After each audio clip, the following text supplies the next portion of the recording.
Eman Baco sa Pacquiao gumagawa ngayon ng ingay sa World Boxing Organization matapos nga naging laban niya kahapon sa bagitong boksingero lang din po na si Noel Pangantao sa loob lamang ng 32 seconds o round 1 ay na-knockout po agad.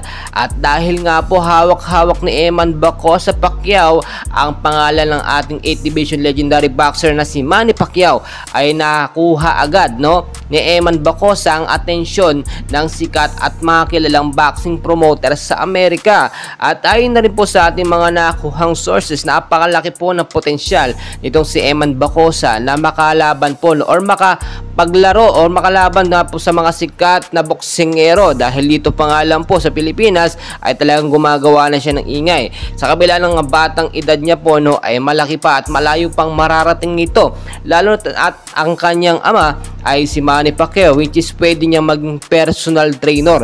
At dahil nga po may dugong Pacquiao ito, ay inaasahan nating maaabot nga po ni Eman Baco ang mga nakamit or mga naabot nga po ng kanyang tatay na si Manny Pacquiao. So nakita nyo naman yung ilang mga clips kung paano nga po mabilis ang sinuntok ng sunod-sunod po ni Eman Baco sa Pacquiao itong si Noel. Alagang nakita naman natin 32 seconds lamang ang nangyari at na-knockout po agad ito.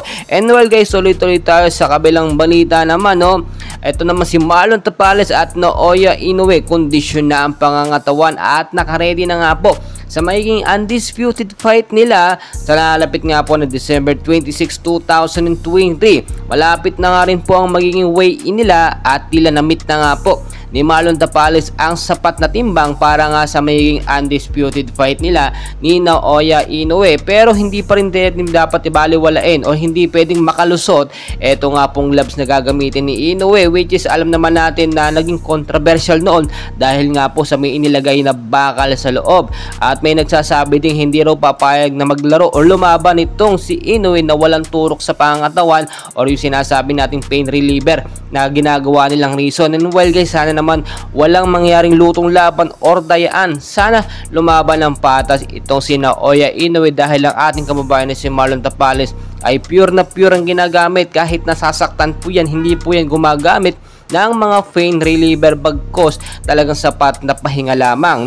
Ang dami nating dapat bantayan dahil syempre undisputed fight ito at maraming kalakaran ito sa bansang Pilipinas at kay Marlon Tapales.